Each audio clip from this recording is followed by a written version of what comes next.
Listen to stories, appreciate idioms. Hello, everyone. Welcome to Encountering Idioms.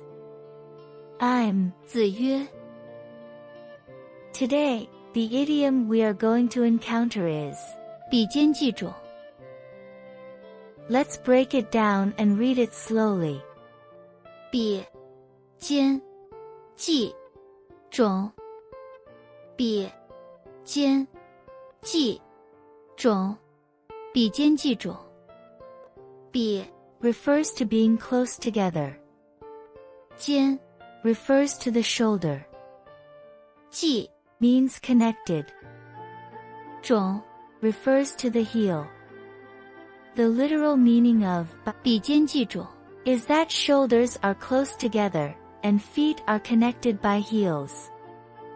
Nowadays, it is usually used to describe people or things that are arranged closely together, and also to describe situations or circumstances that are very crowded and chaotic. The idiom 比肩继踵 first appeared in the book 燕子春秋杂下 The original text states, 临淄300驴张袂成阴挥汗成雨比肩继踵而在何为无人 This phrase means that there are 7,500 households in the Chi's capital Linzi alone. If all the people open their sleeves, they can cover the sun and make the sky dim. If they all sweat together, it will form a heavy rain. On the streets, people are packed shoulder to shoulder, and their toes touch the heels of others. How can one say there are no people? This idiom has a very famous story. In the late Chun and Qiu period, there were many feudal states, among which the most powerful was the southern state of Chu. Due to the strength of Chu, many weak feudal states came to form alliances with it. However, the king of Chu often made things difficult for envoys who came to form alliances with his country. Qi was not far from Chu and had also sent envoys to form an alliance with Chu many times. Once, the king of Qi sent envoy Yanning to Chu. Yanning was not an ordinary person, he had a great eloquence and held an important position in Qi.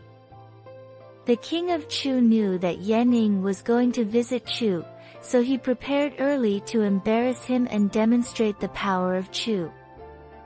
Knowing that Yanning was short, the king of Chu ordered a small door to be opened next to the city gate to embarrass him.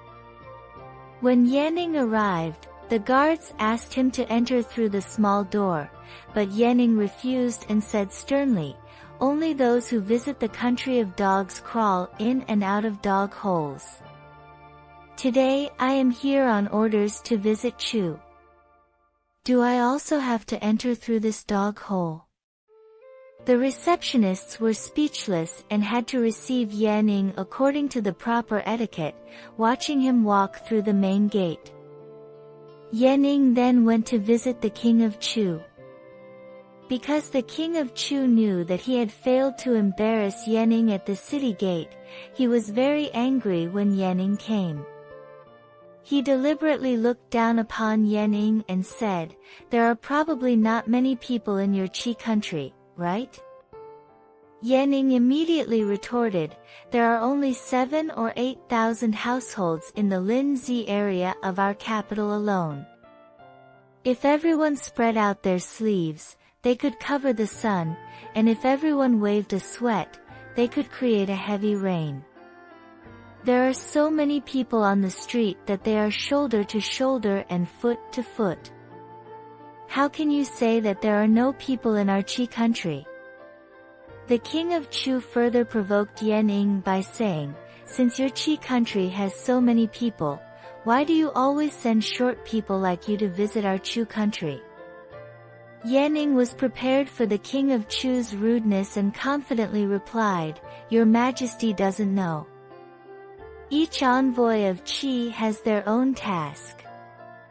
Only wise envoys are sent to visit virtuous and wise kings, while ugly and incompetent people are sent to visit those kings with bad morals. Yanning is the ugliest and most incompetent envoy of Qi, so he was sent to Chu as an envoy. This speech left the king of Chu speechless. Originally, he just wanted to embarrass Yanning, but he didn't expect to be embarrassed by Yanning himself. From then on, the king of Chu never looked down upon Yanning or Qi again. In this story, Yanning used 比肩继踵 to describe the prosperity of his country's capital and used it to refute the king of Chu.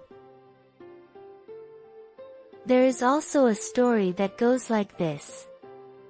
Long, long ago, there was an official in the state of Lu named Zidan. He had been recommended for the important position of prime minister, but he had to return home to treat an urgent illness and missed the opportunity to report to the court. By the time he recovered and returned, the court had already chosen another official to serve as prime minister. So he had to go back to his hometown. But he was very dissatisfied in his heart and often said, "My abilities 比肩继踵 as numerous as those of others, yet I cannot gain recognition in the officialdom."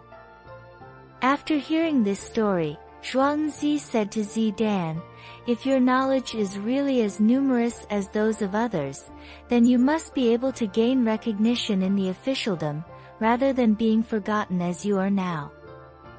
Here, Zidan used a metaphor to say that his knowledge was as numerous as those of others, but Zhuangzi did not agree with him. These are the two stories.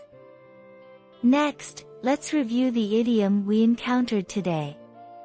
比肩继踵比肩继踵 Finally, let's use 比肩继踵 to make a sentence.